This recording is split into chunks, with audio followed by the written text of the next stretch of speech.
Once upon a time, there was a very powerful king that no one could defeat, and he was raiding a very big city to conquer it, and his aircrafts filled the sky and were throwing explosive missiles on the city, destroying it, and suddenly he fainted and heard a voice telling him, "In your new life, seek the light." And he woke up to see a man and a woman in front of him, looking very happy, and the woman said, "Look, Reynold." So he said to her, "His hair is close to your hair color." And she replied, "But his eyes look like yours." And the king said to himself, "Who are these people? Where am I?" So he told him, "I'm Reynold, your father Arthur," and asked him, "Can you say daddy?" And the king said to himself, "I don't know who this man is." And Alice replied, "He's still too young to speak." So the king said to himself, "These two claim they're my parents. If that's true, then I died and got transferred to this world as an infant. Who would have thought that after all the victories I achieved, I'd end up a helpless child? Alice and Reynold treat me well and take care of me and believe I'm their son. And that makes sense, but I'm not convinced, or maybe it's just a constant feeling of fear." And Reynold extended his finger to him, so he held it, and Reynold got happy and told Alice, "Arthur loves me." So the king said to himself, "That's just a reflex," and found himself about to cry, so he said, "I can't control my bodily functions, and nothing is going the way I want. This body is a prison, and I'm always trying to wake up from this weird dream, but I fail." And one day, he saw Reynold charging energy in his hand and destroying a giant rock with it, and Alice healed his head after a small rock hit him. So Arthur said to himself, "There are unfamiliar powers in this world." Then Reynold went to the forest fighting monsters with his team and came back home, and when Arthur saw him, he said to himself, "Weapon possession is allowed in this world, so I have to become stronger as fast as possible." And he felt helpless and frustrated, and Alice told him, "Time for sleep." So he remembered when he used to fight in his world and said to himself, "Sleeping whenever I wanted wasn't something I was used to." And months passed, and Arthur started crawling and looked at himself in the mirror, and Alice and Reynold were very happy with him, and Arthur looked at himself and said, "I haven't gotten used to this name despite all the months that passed." And his mother took him to sleep, and he waited for her to leave, then got off the bed and said to himself, "I can finally control my limbs," and quickly entered the library without her noticing and opened one of the books and said to himself, "There are 3 kingdoms on the continent I was born in, which is called Dicathan continent, and there's the Darv kingdom, the dwarves' underground nation, and the Elenwar kingdom, the elves' nation deep in the forest, and the Sapin kingdom where I live. It's the one with the most population and inhabited by humans, and its system is royal like my country. The difference here is that the throne is inherited, not taken by force." And he picked another book and said to himself, "This world is still developing unlike my world, and this book explains the reason why their technology is primitive, which is magic. In this world, there's something called mana, and it's the body's energy source, and the ability to control mana is mostly hereditary, and it seems this happens to 1 out of every 100 people. And in general, there are 2 applications of mana: augmentation and conjuring. Augmenters use mana to enhance their body, and that gives them incredible strength and defense and speed. But conjurers can manifest mana and shape it however they want. And he remembered Alice's healing magic and said to himself, "I think there are always exceptions, and the key to controlling mana is inner energy, which is called the mana core. And mages gain their powers starting from puberty till late teenage years. And a person uses magic by directing their mana to one point called the mana core, and they must master controlling it. I actually used something similar to that, which is key. It's realizing your inner power and controlling it, then releasing it, and your key center is essential to do that." And he asked himself, "Will this knowledge help me in this world?" And he tried to sense the mana core inside him, and suddenly his mom entered and carried him, so he got very upset. And 2 years after his birth, his father took him outside the house and trained him to use the sword with a wooden stick. So Alice came out and got very angry and told him, "He just learned to walk. What are you doing?" And she took him and went to the city and told him, "You always get so happy when we come here." So he said to himself, "Coming here gave me a lot of information about this world, and the types of weapons and their quality helped me judge the technical level of this world. And there were different materials that didn't exist in my world. And I got a chance to see different types of magic with my own eyes." And by sunset, they were on their way back home, and he said to himself, "Alice and Reynold gave me all my needs and important information, and although this life suffocates me, it's not that bad." And he remembered his childhood in his world, and that he never felt this kind of family warmth before, and his mother told him, "I love that you sneak out of bed to read, and that you focus on everything when we go to the city, and that you love to explore. Surely you inherited that from Reynold, and surely you'll want to run away one day to see the world like him, but I prefer you live a quiet life. And the next day he was watching his father from the window while he was training with magic and said to himself, I'm lucky I have a living example nearby to learn from, and Reynolds used all his power so Arthur was amazed and said to himself, my father is an augmenter, and he felt excited and said to himself, I can't just watch, I have to do something, and his mom carried him so he pointed at the book and she told him, no, you have to sleep, so he looked at her with begging eyes so she let him read, and he tried to sense the mana and focus it all into one point, and suddenly it slipped from him and he exploded the whole house with fire magic, and Reynolds protected Alice from the explosion and his back got burned, and they quickly ran inside to check on Arthur, and Reynolds was shocked and said, impossible, he hasn't even reached 3 years old yet, and they found Arthur floating with a mana aura around him, and he landed on his feet, and his father and mother were in shock, and suddenly the ceiling fell and Arthur couldn't run and said to himself, I neglected my defense, so Alice and Reynolds jumped on him and saved him quickly, and Arthur was shocked and said to himself, I understand, they'll definitely protect me if something happens. That's the parent's duty, and Alice cried over him out of fear, so he remembered in his other life when he stood in the battlefield and asked himself, why are they crying? I don't understand, so he cried with them. In the past, we see one of the king's servants in the palace on trial after trying to assassinate the king, and according to the law, that's a serious crime deserving immediate punishment. But one of the knights tells him the council will grant you mercy. You'll return to your homeland with your family and be tried there. Suddenly, he hears his wife and son's voices, so he looks and sees them near the soldiers and afraid. He gets very upset and tells them to wait. It's true I tried to assassinate the king, but please, I'll take responsibility alone, so free my wife and son. Nervously, he says if we return to our village, a fate worse than death awaits us there, and I don't mind that, but at least spare my wife and son from it. He bows his head to the ground and begs the king. One of the judges responds, saying you're very insolent, and our king isn't the type to be moved this way. Either way, the council has decided your punishment. The servant hears the screams of his wife and son. With his face to the ground, he replies, please spare them. Suddenly, the king kills them. The judge says to the servant, the king slaughtered them himself, and that's true mercy. This way, he saved them from eternal torment. The servant cries with his face to the ground and says to the king, thank you. Back to the present, Reynolds gives Arthur gloves like his own, which are a weapon with iron fists. But Arthur raises a wooden sword and thinks to himself, if I wear these gloves with this body, I'll be killed before I even get close to the enemy. Reynolds is surprised and grabs a wooden sword too, saying come. Arthur runs at him and lands strong, accurate strikes. Reynolds tells him well done and uses magic on his weapon. Arthur does the same. Reynolds is shocked and freezes. Arthur rushes in and breaks his weapon, then asks, what do you think? Reynolds goes and tells Alice what happened. She gets very angry and says to Reynolds, Arthur needs a good teacher to train him in combat, and you promised me you'd teach him yourself. He tells her yes, but Arthur's talent is truly exceptional, and I think it's better he learns from a professional teacher. She tells him I know a bit about magic, but he interrupts her and says your magic is very unique, so you can't teach him. He shows her the sword Arthur broke and says he broke something enhanced with mana, and he's only 4 years old. Alice is shocked and says, are you kidding? He says it's for Arthur's sake, but she refuses and says I can't send my son to a place far from me. He says it's for his future. Alice gets upset and says the present matters too. Don't you love your only son? He tells her of course I love him so much. He's my only son. She replies then let's stay like we are. He gets angry too and says no, that's not a solution. They keep arguing about the decision, each one sticking to their opinion. Arthur asks why don't we all go together? They like the idea and call him a genius. Alice says let's pack our things right now. They're so happy and prepare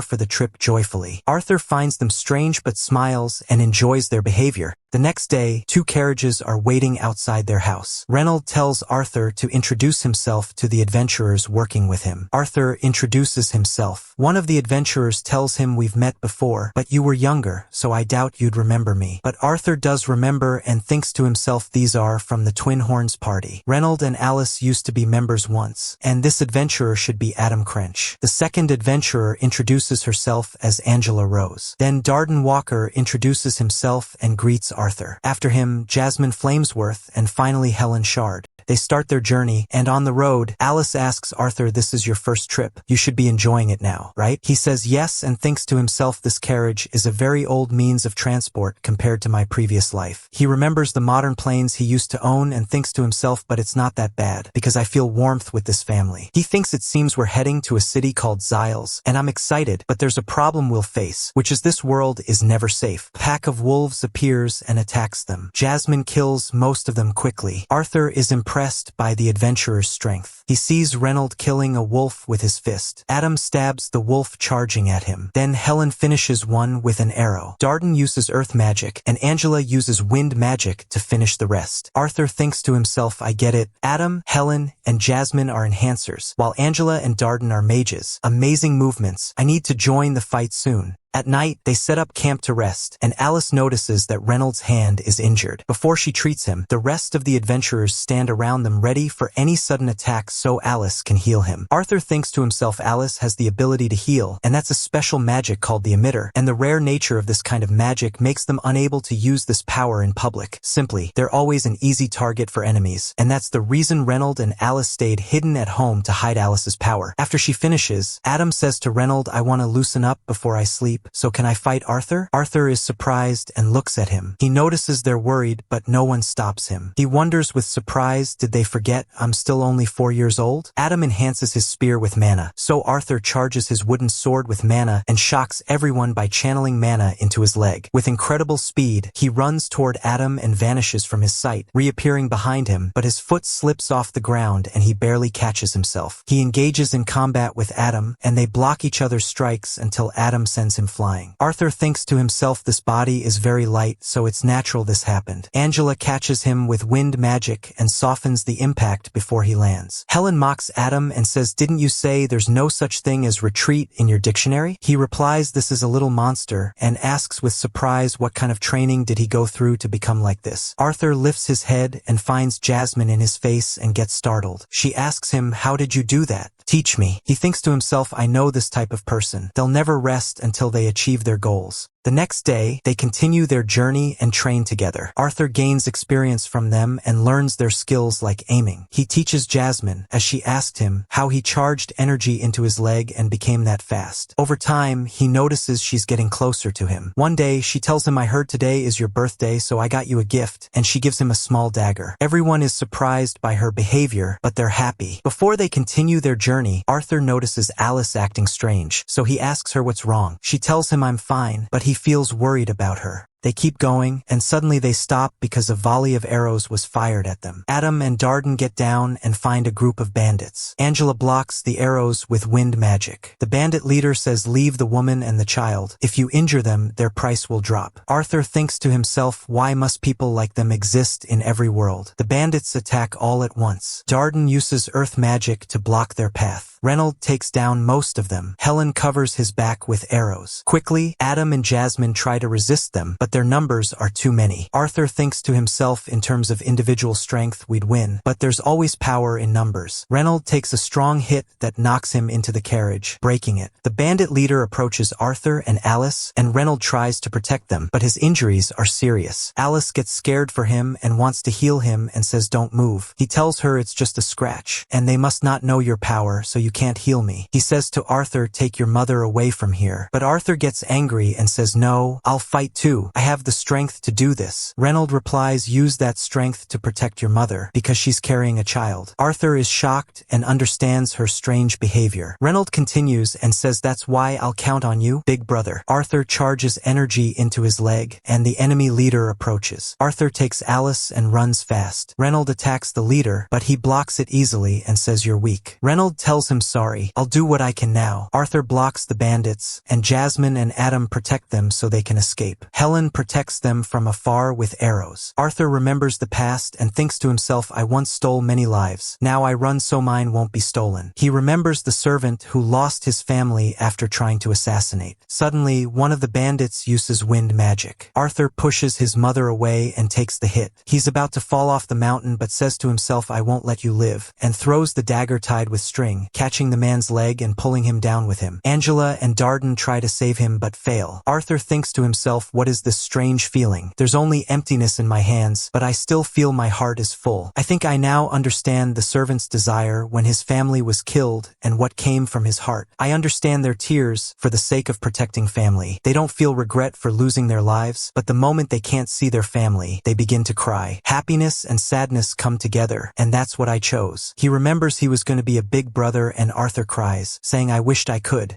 At the same time, there's a girl and a woman talking. The girl says, I found something really beautiful, and I think it won't show up again. So the woman replies, bad things are going to happen. When Arthur wakes up, he finds in front of him a huge monster with a metallic body, and he asks himself in shock, what's happening here? And why am I even here? He quickly attacks it and says to himself, what's this? Is it attracting me? The monster hits him and says, you still have a long way to go, Arthur. I'm your ally. Arthur is shocked and can't grasp anything that's happening. Suddenly, the monster walks over to a tree, picks some fruits, and says, you must be hungry. Even if you're not, you still have to eat well. Surely you want to be able to move again. Arthur tries to move and feels great pain. The monster says, you should at least be grateful that you're alive. Before he replies, she adds, if you're not going to eat, I won't answer any questions. So Arthur quickly eats and asks her, what happened to my father and mother? She answers, I can never leave this place. Arthur feels down. Then she continues, but I can see and reach far beyond this place. And she opens a magical screen and shows him the bandits who attacked them lying dead, and tells him, your mom and dad are okay and left this place days ago. Arthur feels relieved and cries with joy that they're safe. She then introduces herself and says, my name is Sylvia. Arthur replies, thank you, Sylvia. We go back to the girl, who says to the woman, in your opinion, what should I do? The woman says, the answer is there, and the girl replies, no more secrets. Days pass with Arthur staying with Sylvia while his wounds heal. When he tells her he wants to return home, she tells him they're at the edge of a dangerous forest called the Shire, full of beasts, wild animals, and criminals, but she's preparing a way for him to leave. She tells him the process needs some preparations to open a dimensional gate. So Arthur starts training to regain control of his body, and his childlike body helps him recover quickly. Arthur notices Sylvia never talks about herself and wonders about her ugly appearance. He says to himself, despite her scary look, she's very warm and takes care of me. One day, Arthur sits on a rock charging his mana, and Sylvia tells him, you already have a good amount of mana at this age, so I think you'll be able to do it. And she charges her mana and uses magic at the same time. Arthur is surprised she can do that. Sylvia tells him, people have a fixed concept of mana, so they think of gathering and using mana as separate actions. But other creatures, unlike humans, do both at once naturally, especially monsters called mana beasts. It's as natural for them as breathing. She asks him, do you want to have this ability? Arthur gets excited and says, of course. She then asks, what do you want to do when you gain this ability? If you can do it, you'll have immense power. So what will you do with it? He answers angrily, I'll take the life of anyone who tries to take the things I care about. Sylvia hits him and says, you failed. He asks in confusion, why? It's normal to beat your enemies. He says to himself, that's how I became the strongest king in my world. She tells him, you're always filling your thoughts with killing people? Is that fun for you? I might be hitting you hard, but my hand could easily tear you apart, or it could also touch you gently. Which would you prefer? He answers, of course, touch me gently. She replies, me too. Anger and hatred can easily ignite and show as violence. Maybe it's the best feeling, but all that will remain is hatred in the end, and I don't want you to use the life I saved this way. He says to himself, I was convinced she said all that because she knows everything about me. She then says, I'll ask you again. If you became stronger, what would you use your power for? He remembers his family, his father's adventurer friends, and the time he spent with them, and says, I want to protect everyone dear to me. She tells him, then you've succeeded. At the same time, a monster that looks exactly like Sylvia is standing on top of a mountain, saying, very soon, I'll find you no matter where you're hiding, Sylvia. Then he sets off to search for her.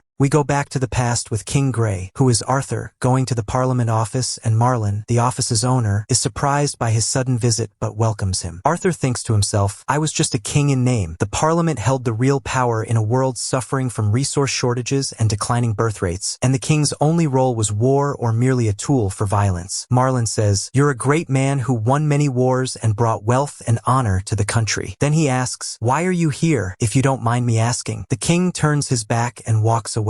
We return to Arthur, who is trying to use magic and gather mana at the same time. She tells him, your magic is expanding significantly, and Arthur tries to push himself to control it and not lose control. He remembers when he was a king in the other world, fighting a huge monster and charging his ki into his sword, slicing it in half. He successfully controls the mana and magic and gets very excited. Sylvia says, well done. Suddenly, Arthur flies and falls under a rock, surrounded by a strange black aura. He asks her in confusion, what's what's going on? She tells him, stay where you are and don't make a sound. He looks through an opening and sees the huge monster that looks like Sylvia. Sylvia says, I'm surprised you found this place. And he replies, the smell of blood brought me here. Come with me. I prefer we settle things without violence. She says, no thanks. So he gets angry and fires a large amount of energy at her, which she easily blocks with a magical barrier. Arthur is shocked and she tells him, don't worry about anything. Suddenly, she transforms into a very strong white beast and starts charging energy in her mouth. The other monster is stunned and says, impossible. If you use that power, you'll die. And she replies, I don't care. I lived a happy life. The monster gets very angry and fires energy balls at her quickly, but Sylvia isn't affected. She looks ahead and doesn't see him, and suddenly he appears and charges a massive amount of energy in his hand and fires it at Sylvia. She uses magic to stop time and says to Arthur, come on. He gets out and asks her, now I look more like Sylvia, right? And she says yes. He asks her, are you a dragon? And she says, people always call me that. Anyway, we have to do this quickly. She opens a portal and says, sorry, but it's connected to a specific place. You'll be fine, don't worry. I taught you the skill to survive. Before he goes, she asks, what will you do with your power? He says, I'll protect the people I care about. And she says, promise me. He sees her bleeding and she tells him, I have a few things for you. And a glowing object and a feather appear in front of him. She says, wrap it with this feather. Then she touches it and a tattoo appears on his body. He asks her, what's this? And she says, you'll understand at the right time. She feels weak and tells him, it's time for goodbye, although I'm hesitant about it, and honestly, I could have sent you home from the beginning, but I didn't want to. He asks in surprise, why? And she says, I enjoyed my time with you. Arthur feels very sad because he wants to protect her, but even with the power she taught him, it's still not enough. Sylvia tries to comfort him and says, that's the nature of things. You don't need to promise me that you'll protect me. He thinks to himself, the words came out naturally. Maybe it's my gratitude for her, or maybe the days I spent with her changed me. And he tells her, I don't care if you're a dragon, a beast, or anything. You're part of my family. She tells him, but you already have a mother. And he replies, then you're my grandmother. Sylvia is surprised and starts crying, then asks him to say grandmother again. So he does, and she thanks him and pushes him toward the portal. He takes the item and goes through but tries to go back, and just before he returns, the portal closes. Time resumes and she's hit by the energy ball and falls to the ground. The monster approaches her and asks in surprise, someone of your level dies from such a weak hit? Suddenly, she gets up and says, good that you know, and unleashes a massive amount of energy that blows up the whole place. At the same time, the woman asks the girl, is that good? The girl replies, that's enough, thank you. The woman says, I'll leave the rest to you, and the girl replies, of course, I'll take care of the rest. Arthur is walking on his path, and Sylvia asks him, do you remember what I told you? He says yes. She tells him, then you'll be fine. He says, but I still feel sad. And she replies, I feel you. The world is full of sadness, and that's why we have to change it. He says, but I can't do that. And she tells him, you don't have to be able to do that now. Take it step by step. That's my wish, and I'm confident you can do it, because you've always been the strongest king. He's surprised she knows his past, and she advises him not to fill his heart with anger and hatred. Arthur arrives and finds himself in a strange forest. And suddenly, he hears the scream of a little girl nearby. He channels magic into his leg and leaps high, landing on a tree branch, getting closer and closer until he sees the heartbreaking scene that almost fills this world. He sees some bandits holding a young elf girl, planning to sell her as a slave. He remembers the same thing that happened to him when he heard the bandits who attacked him and his family saying, don't harm the boy and his mother so their price doesn't drop. Arthur gets extremely angry, but then remembers Sylvia's words and stops the rage from taking over and making him do something reckless. The slavers throw the girl into the cart and move on. He follows them until sunset when they stop to rest. Arthur sits on a tree branch, charges his magic, and contemplates. Then he asks himself why the wolves with them obey without resisting. He notices magical collars around their necks. Arthur throws some hazelnuts at them and they growl. The slavers are surprised and try to silence them so they don't attract more animals. One of them gets up and brutally kicks the wolves to shut them up. Arthur seizes the moment, charges his hand with magic, quickly reaches the one beating the wolves, slices him, and takes his weapon. Another one approaches to check, only to be shocked that his comrade is dead. Arthur jumps on him quickly and slays him. He notices his body isn't helping him in combat and that it's making him very tired. A third man gets close, and Arthur cuts his leg before he can do anything. The leader is shocked at what happened to his men. One of them says, be careful of that kid. He's using magic. The leader mocks him and says, I don't need to worry. This is very very easy, throws his sword aside, and charges his hand with magic. Arthur hesitates, waiting to see what he'll do. With full confidence, the leader tells his men, "Take him alive. I'm sure his price will be much higher than that girl with us." Suddenly, he lunges at Arthur with a strong punch, but Arthur dodges quickly and starts a counterattack with a kick, but he misses the leader. He thinks to himself, "This is my chance," and throws the knife tied to a hidden thread, but the leader catches it easily and says, "You're doing amazing tricks." Suddenly, he strikes Arthur with a powerful kick that sends him flying, and Arthur can't stand up afterward. The leader grabs him upside down by the leg and says, "Give up. You're not strong enough to face me." Arthur burns his own leg with concentrated fire magic and escapes the leader's grip. The leader gets furious and decides not to let him live, saying, "I'll sell you to those strange merchants who suddenly appeared and are collecting bodies." Arthur throws the tied knife again, and this time it hits him right in the center of his forehead. In the end, he goes to the one who only hurt his leg. The man begs Arthur to let him live. Arthur says, "That's exactly what the little girl told you," and finishes him. And he enters to the girl, and strangely, he sees a weird aura around her as if she's an adult, but it disappears again. He gets the girl out and tells her, "Don't worry, you're safe now and you can go back home." She's surprised his hand is injured, and Arthur thinks to himself, of course, an ordinary child like her would be shocked by such simple scratches. And he notices it's the first time he sees someone his age since he came to this world. After that, he covers the corpses so she won't be scared of them since she's still a child. Suddenly, she asks, "What happened to the bad people who kidnapped me?" Arthur gets nervous and has to tell her that they had an accident, reassuring her again that the situation is safe now. Before he leaves, she grabs his hand and says, "I'm scared. Don't leave me." He tells her, "But I have to go home, and like I said, don't worry, those people won't chase you again." She says, "How dare you leave a cute girl like me all alone and walk away?" He asks, "Isn't a forest like this supposed to be safe for elves?" She says, "No, my mom and dad told me that elf kids could get eaten by tree ghosts." He asks, "Do you know where your house is?" She points in the opposite direction of his. He asks, "How far is it?" She says, "I don't know. I was chasing bugs until I got lost in the forest." He's surprised and remembers his childhood being locked in a prison, so he decides he won't leave her. He looks at the wolves of the bandits and thinks to himself, "I still don't know how to control them." The girl tells him, "Shouldn't we return them to the forest? If we leave them tied up like that, they'll die." She goes to free them, and Arthur gets scared they might attack. She says, "Don't worry. They were just tools the bad guys were controlling, and besides, forest dwellers must take care of its creatures." When she frees them, the wolves walk away peacefully without hurting them. Arthur is amazed by her actions and tells her, "Let's get you home too." The next day, they rest from the road they walked, and Arthur asks, "By the way, what's your name?" She says, "Tesha Erelith." He introduces himself too and gives her some food, saying, "You must be hungry, and even if you're not, you still need to eat." It's the same thing Sylvia told him on the first day, so he thinks to himself, I guess a person tends to imitate the tone of someone else. Tesha is surprised by the food he gave her, and he tells her, "Don't worry, it's just boiled meat, and it should taste better if we added some herbs." When she tastes it, she finds it tastes really bad. Arthur notices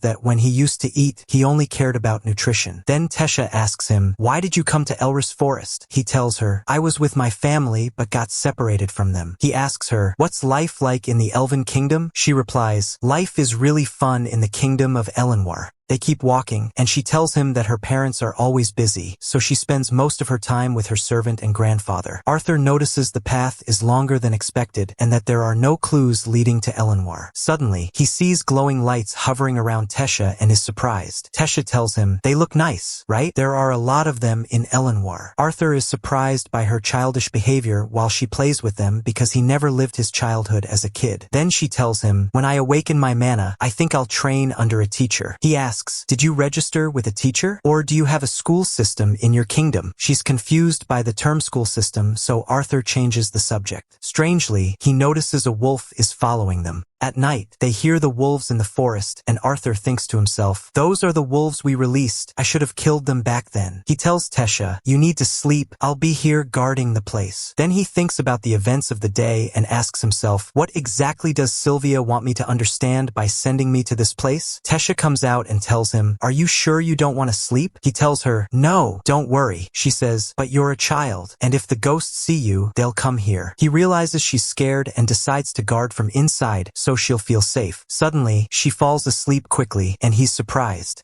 The next day, they continue on their way, and Arthur notices that she feels comfortable with him and has completely forgotten about the slave traders. Suddenly, he feels pain coming from his mana core. Something he had forgotten usually hits him every now and then. Tesha gets worried about him, but he reassures her that it's nothing. Still, she goes to look for some healing herbs out of fear for him. After that, the pain starts coming at shorter intervals than before, and he's unsure whether to tell Tesha or not so she doesn't get worried. Suddenly, while he's lying in place and Tesha is looking for something to ease his pain, one of the wolves they released appears, carrying a dead animal. Tesha shows up, and Arthur tells her to get away from it quickly, but strangely, the wolf drops the animal it hunted and calmly walks away. Tesha gets really happy and tells Arthur, this must be a reward for being kind to them. That night, they roast the animal and eat it. After that, they go inside the tent, and Arthur is feeling very sleepy, unlike Tesha who keeps talking. She tells him, I'm used to reading books before sleeping. Most of them are about the human kingdom, and I always wished I could visit it one day, but everyone in Elenwar says they're evil and never trust them. But Arthur quickly falls asleep and doesn't pay much attention. The next day, they continue on their way, and Arthur is still feeling the intense pain in his mana core. He thinks to himself, being a kid is seriously annoying. Suddenly, Tesha asks him, since we've become close friends, can I call you Arthi? He tells her, I don't mind. She says, just like that. He sarcastically says, a humble citizen like me should be honored that a beautiful lady like you wants to call him Arthi. She gets annoyed by the old man jokes he's making. He mocks her again and says the rich kitty who's scared to go to the bathroom alone. She angrily replies, I was wrong to treat you as a friend. He's surprised by the word friend and remembers his old life filled with blood. Finally, Tesha spots the gateway to the elven realm on one of the trees and tells Arthur, let's go. The elves welcomed him warmly, then cuffed his hands, and he had let his guard down because of Tesha's sweet talk about her people. Arthur looked at her in confusion and saw a strange look in her eyes, realizing he had truly been deceived, and began blaming himself because her gentle manner had fooled him so easily. He replayed the events in his head and saw that she had indeed been overly kind, but suddenly all the doubts in his head were shattered when she stopped the elf soldiers before they could kill him. One of the soldiers said to her, but he's dangerous, he's a human, and Tesha snapped back, no, Arthur is not dangerous, he saved me. The soldier replied to Arthur, you filthy human, I can't believe you brainwashed her into thinking you saved her. Then Tesha's grandfather appeared and told them to let him go, saying, this human stood by the side of the lost princess. Arthur was shocked to find out he was her grandfather. Then he introduced himself to Arthur. I am the former king of Elenwar, and my name is Virion Erelith, and he thanked Arthur for saving the princess of Elenwar. Arthur was stunned again that he hadn't noticed even once that he was with a member of the royal family. Then the king and queen appeared, and Tesha ran to them and hugged them. When the king noticed Arthur's presence, he got angry and asked the guards, how can you allow a human to be here? Virion replied, I ordered them to stand down. He's the one who saved Tesha and brought her back. We can't just kill him. Tesha added, yes, Arthur saved my life. No one should treat him badly. We must invite him to our castle. But her father, the king, didn't believe what she said and wasn't convinced by the idea of a human entering their castle. So Tesha told Arthur, I'll have my cooks prepare my favorite meals for you, and looked angrily at her father, saying, right, he couldn't refuse. Then Virion looked at Arthur and said, we'll talk later, and Arthur noticed from his gaze that he possessed a mysterious power. Tesha quickly took him and they ran toward the city, and Arthur was amazed by Elenwar's city, its houses, and their lifestyle, but on the other hand, it was clear the elves weren't happy with his presence at all. Here, Arthur confirmed what was written in the books, that elves and humans were still enemies because of the past wars. He still couldn't believe he got the chance to see the city with his own eyes. He recalled Tesha's look that he didn't understand when the elf soldiers tried to kill him at the gate, and he felt pain again in his mana core. And when they arrived at the castle, Tesha gathered all the servants and told them, I want you to give Arthur the best service he's ever seen in his life. She noticed they were afraid, so she told them, don't worry, Arthur is not a bad person. Then she started thinking about what she and Arthur should do, whether they should eat or play, and began planning. But when the king and queen walked in, Arthur told her, what do you think? Before all that, let's talk about what we've been through so far. So the king took him to the meeting room and said, speak. Arthur asked him, is it all right for the young princess to be here? And before the king could answer, Tesha replied, yes, yes, it's fine, and asked him, why are you the only one standing? Come sit down. So Arthur sat, and the whole meeting was going casually, to the point that she told them, let's drink tea with the snacks. Arthur felt awkward and thought it's not right to just eat casually with the royal family. The king started and said, let us introduce ourselves first. I'm Tesha's father and the current king of Elenwar, Alduin Erelith, and beside me is my wife and Tesha's mother, Queen Muriel Erelith. Arthur bowed to them and introduced himself, saying, I was born in a poor village in the kingdom of Sapin, so of course I was not allowed to stand before human kings, let alone before elves. The king noticed that despite being raised in a poor village, he was well educated. Arthur thought to himself, things won't go well if they treat me like a child. Then the king asked him, what happened? Arthur told them he got separated from his family when bandits attacked them, but he didn't tell the whole truth. But when he mentioned his encounter with Tesha, the mood changed completely. The king got angry that there were slave traders who had kidnapped Tesha and said to Arthur, these are indeed the actions of barbaric humans. Arthur replied respectfully, slave trading is a profession and doesn't care about race. Then Virion asked the question Arthur feared most. How did you manage to save Tesha after seeing those slave traders kidnap her, even though you're just a child? Did you negotiate with them or beg them? Arthur replied very logically, neither. I may be a child, but at the same time, I'm a mage. The king asked in surprise, did you really use your magic to defeat the slave traders and save Tesha? Arthur confidently told him, yes, but the soldiers didn't believe Arthur's words and accused him of deceiving Princess Tesha with that story just to enter Elenwar. Virion replied, silence. I won't say this a third time. Tesha confirmed Arthur's words and said, I was indeed kidnapped by slave traders, and I heard them talking about the price they'd sell me for. The queen hugged Tesha, and the king said to Arthur, I believe you.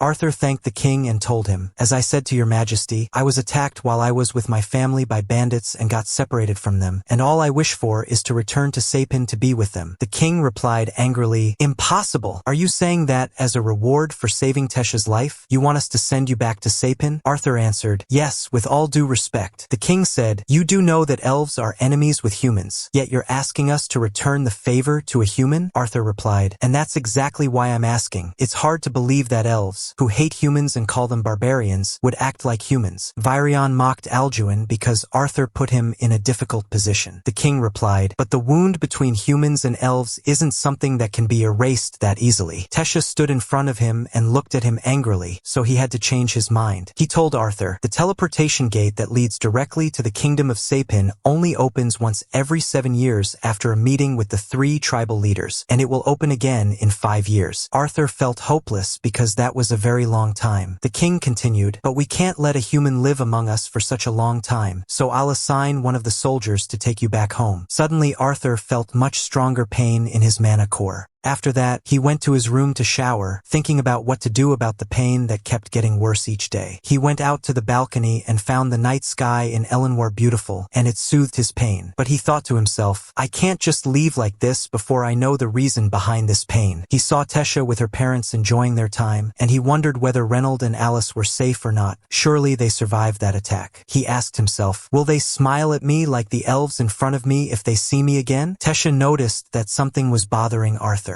After a while, Arthur went out for a walk and Tesha followed him. He asked her, did I interrupt your time as a pampered princess? She apologized for the way her father spoke to him. He told her, don't worry, it just shows how much they care about you, and that's why you should act like a pampered princess. She got upset by his words and told him, the same will happen to you when you meet your parents again. Arthur felt upset because he had just been thinking about that. He asked her, do you think it will really happen? Will they really be happy if they see me again? He said, I was the reason they were attacked, and I caused them trouble, so after all that, will they miss me? Tesha slapped him across the face to wake him up and told him, of course they'll miss you because you're not at home. Even I already feel like I'll miss you when you return home. The glowing fireflies appeared around them again, and Arthur saw his father and mother in them. He asked himself, what have I been facing all this time? Arthur once again recalled Tesha's gaze when the elf soldiers caught him at the gate, and he asked himself in confusion, what was it that I saw? He thought to himself, yeah, I was facing my past and drowning in darkness. What kind of stupidity was I doing? Then he apologized to Tesha for doubting her. Suddenly, someone attacked Tesha, so Arthur blocked the strike and quickly rushed to attack the assailant, only to be shocked it was her grandfather. Arthur asked him in confusion, "Do you think this is some kind of joke, trying to kill your granddaughter?" He replied sarcastically, "Do you really think I could hurt someone like that?" Arthur opened his hand to see what was thrown and found glowing fireflies. Virion told him, "You blocked and attacked at the same time, which means you really did fight those slave traders like you said." Arthur asked him in confusion, "So you did this just to confirm my story?" Tesha stepped in angrily and told her grandfather, "Stop doubting Arthur. I already told you he's not like the rest of the humans." He replied, "And you think I came all the way here just for that?" Arthur asked him in confusion, "Then why did you come?" He told him, "I found someone interesting after a very long time." He summoned a wooden sword and threw it to Arthur, then pushed Tesha aside. It was clear this was a test of Arthur's abilities. Arthur attacked, and Virion was impressed by Arthur's moves even though he dodged them all. On the other hand, Arthur noticed how strong Virion was. Even though Arthur was using mana to slow him down, Virion was still fast, and his speed kept increasing more and more. With one strike, he broke Arthur's wooden sword. A wooden piece flew toward Tesha, so Arthur threw the rest of the sword to block it from hitting her. Then he used magic and attacked Virion, who also used magic at the same level, and in the end, Arthur managed to hit Virion. Virion was surprised and said, "Let's start round 2. But Tesha stopped him so neither of them would get hurt. Strangely, Virion said, "I did this so I wouldn't be mocked." Arthur was confused and told him, "It's an honor that you overestimate me like that." Virion said, "How about becoming my student?" Arthur was surprised and thought he was joking, but Virion said, "I'm serious." Arthur replied, "But I haven't even told my parents yet that I'm okay." Virion said, "What if I told you there's a way to inform them that you're alive here?" Suddenly, Arthur felt severe pain in his mana core. Virion said, "Just as I thought, you've inherited the beast's will. Become my student or you'll die." And the next day, Arthur is dreaming about the pain he feels in his chest, and suddenly it comes out and takes the form of a black monster. So Arthur thinks that maybe this is a manifestation of anxiety or his heavy responsibilities. Then Tesha calls out to him many times to wake him up, and when Arthur wakes up, he tells her, "I want a break from the monsters I saw in my dream, and I wake up to find a monster in front of me." So she gets annoyed with him and tells him, "Get up and get ready quickly because my grandfather is waiting for us, and fix your hair." So he replies, "You're making fun of my hair, and yours looks like Medusa." Then she asks him, "Is it true that you prefer to stay here?" So he tells her, "I'm still not sure. I think things will become clearer after I return from my stroll, princess." So she pinches him and tells him, "Don't call me princess again and call me by my name."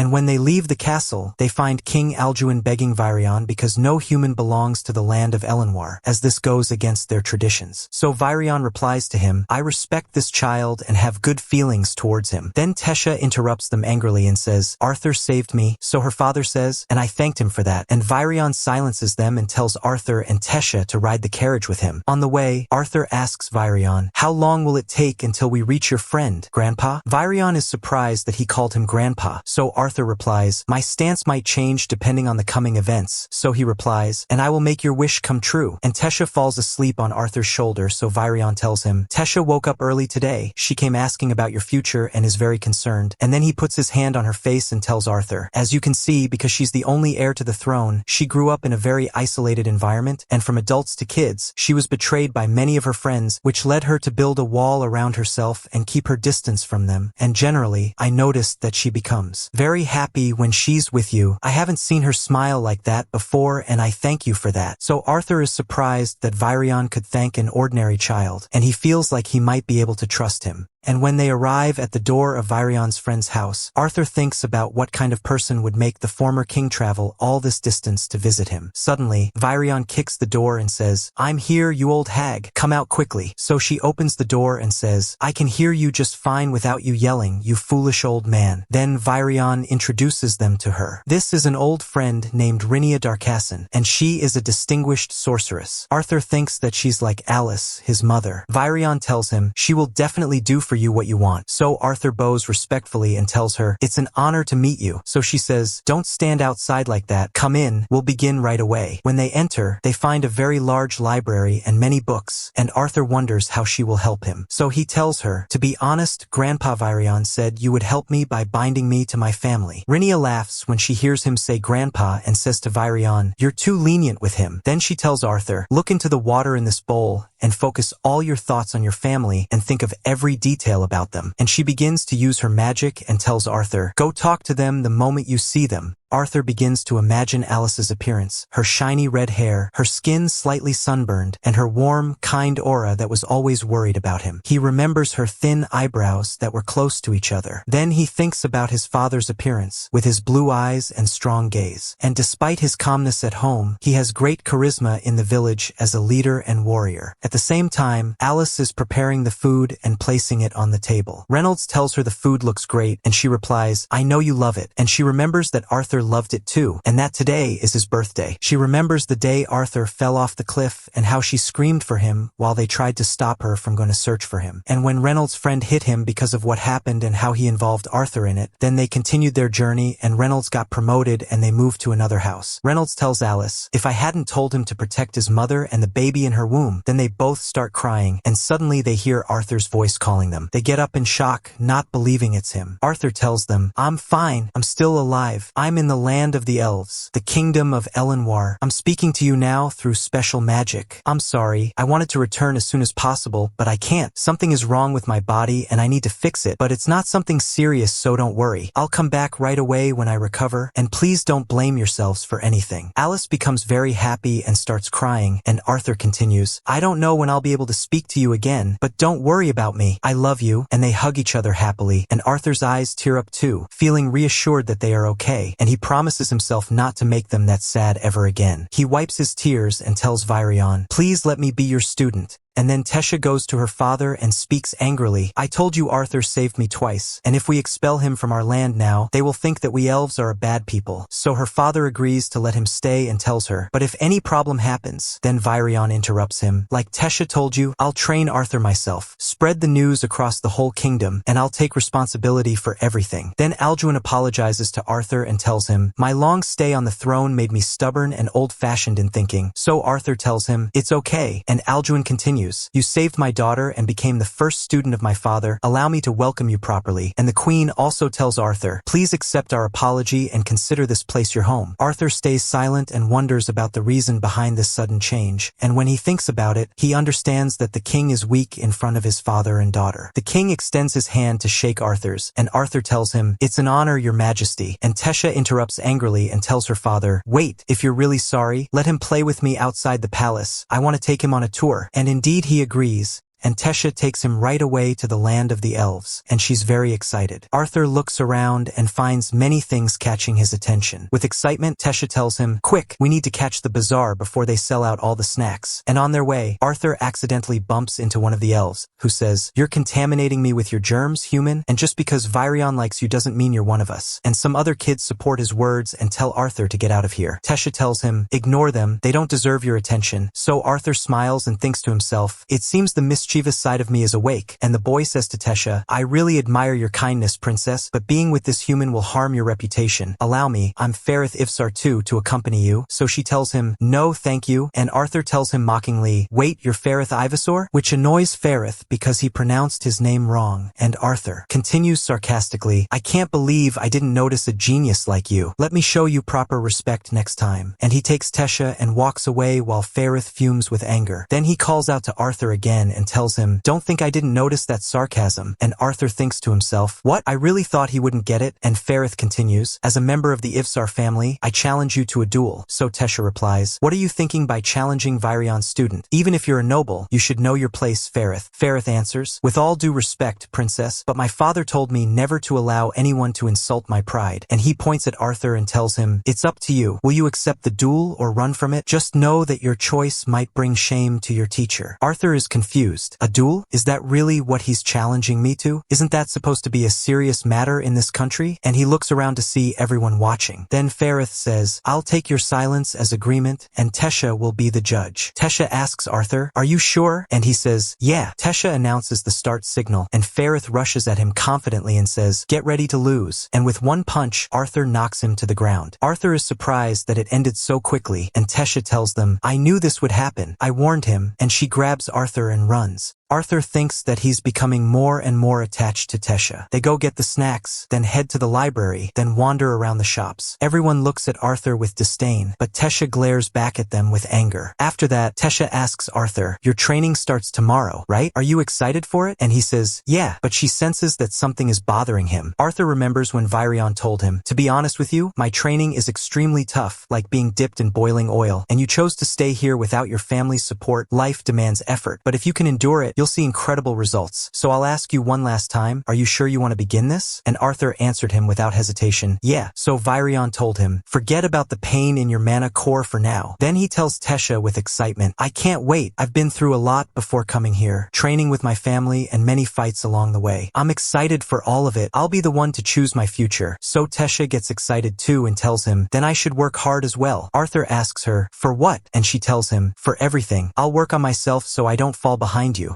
And on the next day, Arthur goes to Virion and starts the training. Arthur thinks that in this land, time passes quickly and that he has grown and become stronger, but the path to this point was full of difficulties, and surely what lies ahead will be even harder. But for now, he'll focus only on the door open in front of him. After a while, Arthur had grown up and his appearance changed a lot. Finally, the child's body that always annoyed him would no longer stand in his way. One day, he saw Virion heading to a meeting with the king and queen. Later, Tesha gave him food she made herself and told him, "You better thank the beautiful princess for this meal." He asked her in surprise, "Beautiful princess?" which upset her. After a bit, they went to Virion and started training. We noticed that both of them had become much faster and much stronger, but of course, the trainer wouldn't admit that. So he told them, "Your speed is too slow," and tossed them wooden swords, which made them more excited. From their fighting style, he decided they were ready to move on to the next step. After they got tired from sword training, he started explaining magic. He told them, "Once your mana stabilizes, which is the foundation of magic, you'll obtain one of the elements of magic: fire, water, wind, or earth. The elements you can learn differ from person to person. For example, elves use wind, water, or earth. Dwarves are better than elves at earth and fire, but humans can use all four elements. Still, each person can use only one element. However, some people can use multiple elements, and that's very rare." Then Tesha asked him why Arthur didn't train his body while using magic like she did. He replied, "Because he's weak. His mana core contains the will of a beast, a powerful and unusual beast, and the beast always tries to destroy the balance between the body and the mana core, and that's the cause of the pain he feels." Then he said to Arthur, "We need to make your body adapt to your mana." Tesha looked at him mockingly and asked, "Do you still feel pain when I hit you?" He replied angrily, "Anyone would feel pain if they were hit like that by you." He thought about how when elves turn 10, their mana core awakens and they gain special abilities. But the scary thing is that Tesha awakened her mana core when she was 9, and that day, when he was in her room, everything around her was destroyed while she was sleeping. Within a year of learning how to fight, she began training with him. Virion noticed that Arthur still had energy and said, "I think it's time to awaken the beasts will inside you, and if we succeed, you won't suffer pain anymore, and you'll be a real beast tamer." Arthur agreed, and Virion started igniting his mana core with magic. Tesha got worried and felt something dangerous was going to happen, but Virion told her, "Don't worry, he'll just feel heat in his body." Suddenly, Arthur screamed loudly, and a huge energy burst out of him, knocking Virion and Tesha away. Then a mark appeared under his eye and disappeared in a second, and he lost consciousness. Virion took him home. At sunset, Arthur woke up and Virion was worried. Arthur reassured him that he was fine, and Virion asked, "Do you realize the strength of the beast inside you?" Arthur replied, "It's a dragon." Virion was shocked and couldn't believe what he heard, and he got worried for Arthur and told him not to tell anyone because that would attract many criminals. After that, Virion told him, "You're supposed to return to your kingdom in 4 months. Arthur was shocked and asked in surprise, "Wasn't it supposed to be 2 years from now?" He replied, "Some changes happened in the kingdom recently, and there will be a cultural exchange for the youth between the 3 kingdoms, which means the gate will open earlier than scheduled." Arthur remembered seeing him go to the meeting that morning and realized that's what it was about. Virion was surprised by Arthur's reaction, so he asked him, "Aren't you supposed to be happy to see your parents?" Arthur was indeed happy, but he had gotten used to life in the kingdom of Elenwar and had grown attached to them. Virion comforted him and said, "Sleep now because tomorrow there will be very hard training." Arthur asked him nervously, "Did you tell Tesha?"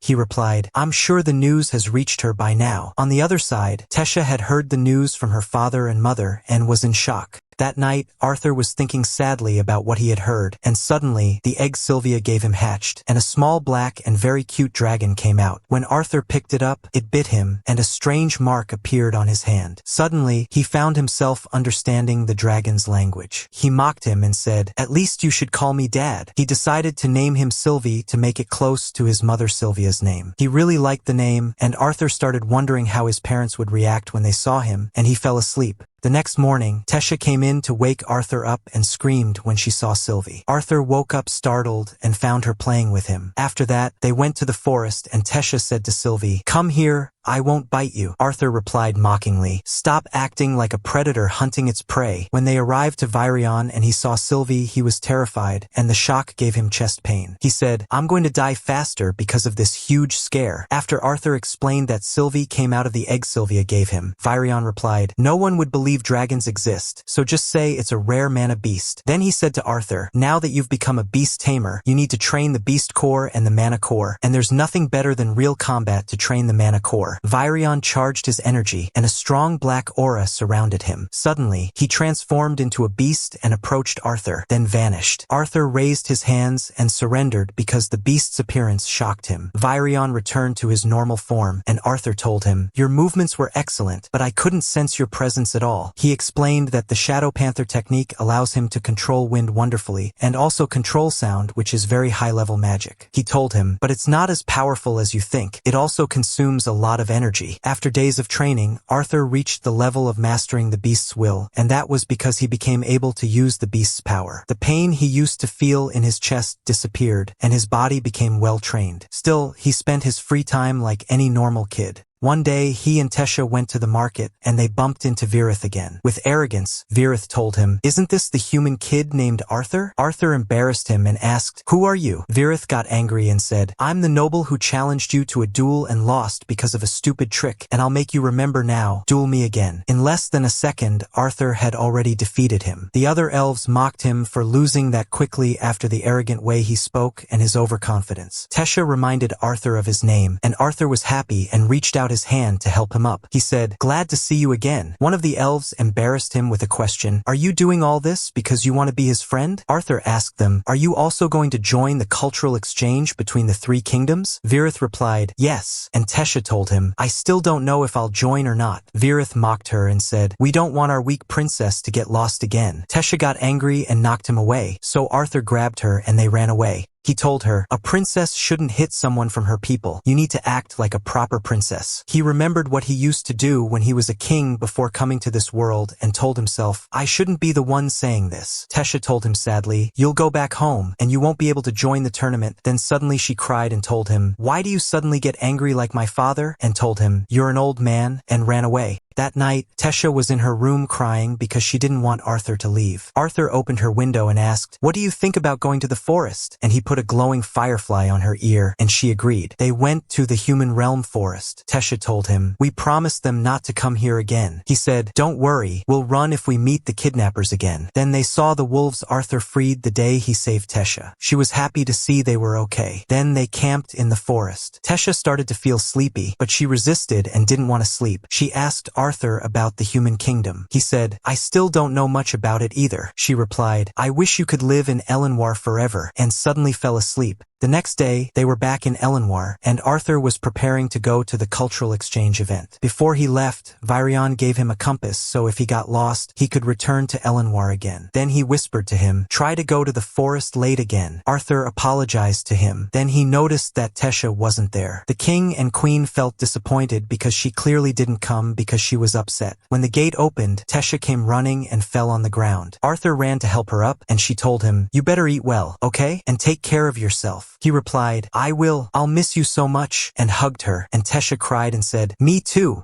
And when Arthur arrives at his house, they can't believe it's him because he's grown and his appearance has changed a lot, and his mother hugs him. And when he sees his little sister, he remembers when the bandits attacked them and his father told him to take his mother to a safe place and protect her and the baby in her belly. So Arthur kneels in front of her and introduces himself. So his mother tells him, "This is your sister Eleanor, Arthur," and Eleanor is introduced to him as well. Then Arthur enters the house, which is completely different from what he was used to, and his mother asks him how he's doing now. "In our last call you told us you were very sick, So he replies, I'm much better now, and she asks him, were you eating well? Look at how you look. You've become very skinny. So he tells her, don't worry, I'm fine. And Reinald tells Alice that's enough scolding. So Alice calls out to Eleanor and tells her, this is your brother whom I always used to tell you about before you went to sleep. And Arthur tells her, I'm very happy to finally meet you. And after things calmed down, Arthur told them everything he went through since they were separated until now. And although he trusts them very much, he hesitated to tell them about Sylvie, and convinced them that he survived the fall using his magic and a bit of luck. And he also told them that he met Tesha, and that he was completely cured from his illness in the kingdom of Eleanor. So Alice asks him, won't there be any illness again after this? So he tells her, no need to worry. That was because I awakened my mana core early, and that caused it to become unstable. And of course Arthur had to lie because he couldn't tell them the full picture so they wouldn't be exposed to danger until he becomes stronger. Then his father asks him, who's that small animal with you? So he replies, this is Sylvie. I met her on my way in one of the mana beast caves and found that her mother had died and I couldn't save her unfortunately, so I took her to raise her. Then Reinald asks him about his mana core level now. So Alice scolds him and tells him, Arthur just got here, what are you trying to do? So he replies, why wouldn't a father keep track of his son's progress? So Arthur asks him, by the way, what do you work as now? So he replies, I work in Helstia Auction House as a security trainer. So Arthur is amazed and asks him, and your mana level, what is it now? So he replies, it's dark orange since 2 years ago, and he explains to him that mana levels start from black, then red and orange and yellow and silver, and white is the highest level, and each color has 3 levels which are dark, base and light. So Arthur thinks that his father is an augmenter, and that's why he understands why he was so keen on developing his body like that. But for him to raise his mana core level, he'll need extra effort. Then Reinald asks Arthur again, so what's your mana core level now? So he replies, light red, and Reinald is surprised because Arthur is close to surpassing him, and Alice is very happy for him, and Reinald asks him, how did you reach that level? Suddenly Vincent Helstia and his wife Tabitha open the door and ask Reinald, is it true your son came back? So Reinald introduces Arthur to them and them to Arthur, and tells Arthur these are the owners of the auction house and also the ones who hired me. So Arthur bows politely to them and greets them, and Vincent is surprised by Arthur's manners and asks him, are you really Reinald's son? That's a huge difference. So Arthur tells him, you're right, but it's the truth. And Alice introduces him to their daughter Lilia. And when Lilia sees Sylvie, she really likes her, and she asks Arthur's permission to play with her. And then Reinald tells Arthur, this is Vincent's house, so you have to introduce yourself first before you break anything. So Vincent is confused, and Reinald tells him, we're about to have a sparring match in the garden now. They all go out to the garden, and Reinald and Arthur get ready for the match. And Vincent is surprised by their preparation because they said it's just a friendly match for training. And he asks Alice, you said Arthur's mana core is light red, were you joking? So she replies, I was surprised too, but he always learns very fast. So he's surprised that not only did Arthur awaken his mana core at the age of 8, but also advanced 3 levels. So she tells him there's no reason he would lie to us, and Tabitha tells him just sit and watch them, and he replies, even the genius children who study in Xyrus academies only reach dark red level at age 11 or 12. So Arthur says to himself, I guess I shouldn't have told them that my mana core level is light red because I couldn't train while merged with Sylvie's will. And Reinald tells him, get ready Arthur, because I'm not the Reinald you're used to. So he replies, me neither, and they both charge and clash with each other, and their power is almost equal in attack and defense. So Reinald tells him, not good enough yet, you still have a long way to go. So Arthur makes a sudden move and increases his speed, and Reinald keeps up but enjoys it. And Reinald tells him, not bad, but you just took advantage of me neglecting my defense. But from now on I'll be more serious. Reinald charges fire magic into his hand and tells him, I warned you. So Arthur thinks that magic in this world is based on set compatible elements, and mages have the ability to identify compatible elements and manipulate them. But on the other hand, augmenters like Reinald have a mysterious ability to identify elements, and after reaching a certain stage, they can finally access their compatible ones, and that's similar to mana in his previous world, which was key life force. And unlike elements, you shape your ki your own way. Arthur keeps dodging Reinald's flaming strikes, and thinks that being born without the restriction of a single element needs talent, but more importantly, effort, and he tries to attack Reinald as well, but his hits don't land effectively. So Arthur starts charging his mana into his hand, and everyone is shocked by its appearance, and he tells Reinald, I'm going to use my full strength too. He attacks Reinald, and their fists clash and create a great force that pushes Arthur backward, and Reinald charges at him quickly, so he blocks the strike, and thinks that his experience with ki in his previous world made his training with Virion much more effective, and he remembers when Virion told him, you've mastered fire well, let's move on to the next. So Arthur charges more energy into his hand and produces lightning bolts, and Reinald is shocked because that's very advanced fire magic, and Arthur says it's too early for you to be surprised, and Arthur controls the water coming from the fountain and directs it at Reinald to put out his flames, and Reinald dodges it, but the water chases him. So Reinald uses his fist to evaporate the water, but is shocked by the move, and he hugs Arthur and tells him, you've become truly amazing. And, excited excitedly asks him, when did you learn all this? And what else can you do? So he replies, I only learned all this recently, so I can barely control this power. And Vincent and Tabitha are shocked by Arthur's abilities and say he's not normal. He's definitely a genius. And by sunset, the two families sit down for dinner and Vincent praises Arthur and tells Reincarnated, are you aware that Arthur has a bright future? So he replies, I know. And I've been aware since the moment he awakened his mana core early and it activated when he was 3 years old. So Tabitha is surprised and Alice tells them, and of course that led to our house always getting destroyed. So Vincent gets excited and asks Reincarnated, why don't you send him to Xyrus Academy? So he replies, are you kidding? Isn't that the most prestigious school on the continent? So Tabitha tells him Vincent is right, and it would really be worth it if we supported a talented person like Arthur. So don't worry at all about the costs. And Alice tells them, you've already treated us with great generosity, and now you also want to pay for our son's education. Besides, he's still 8 years old, so what would the school say about that? So Vincent replies with full confidence, thanks to the nature of my work. I already have a good relationship with the school's owner, so if I speak to him directly, and Arthur interrupts them and tells them this topic is confusing me, so can I express my opinion? With all due respect, I just arrived today to my family, and the training match exhausted me more than expected, and that's why I'll excuse myself. And Arthur gets up to leave, so Lilia shows up and tells him, if you keep going this way you'll get lost in the mansion. And she tells him, come with me, and takes him to the kitchen and introduces him to their palace servants. And one of the maids tells him, are you the boy who burned the garden today? I worked hard to fix it again. So Arthur apologizes to her, and another servant tells him, don't worry, she's joking with you. And Arthur notices that since they entered here, Lilia hasn't said much, and Lilia supervises the food Maria made. So Maria tells her, be careful because you've been eating a lot these days and your weight will increase. And of course your mother won't like that. So Lilia replies, didn't we agree not to talk about my weight? I'm in my growth stage now and I need to eat. So another maid whispers to Arthur and tells him Lady Lilia comes here whenever she feels pressure or stress. So Arthur is surprised and thinks stress from what? So she whispers to him that her father and mother expect a lot from her and hope she becomes a mage quickly. But we don't pressure her. And of course she herself wants to be a mage. But that's a huge pressure on her for a child. And when Arthur returns to his room, he talks a bit with his father and mother, and Reincarnated tells him about what Vincent said. He said that only because he wants what's best for you. So Arthur replies, don't worry, I know Mr. Vincent doesn't want to hurt me. And the next day, Arthur wakes up and runs very fast to welcome the adventurers who are his father's friends. And Angela hugs him tightly and tells him, I missed you, I can't believe you're alive. And Jasmine makes sure it's really Arthur and he's alive in front of her. And then she hugs him and apologizes and tells him, I'm the reason for everything that happened. So Arthur comforts her, and they all sit together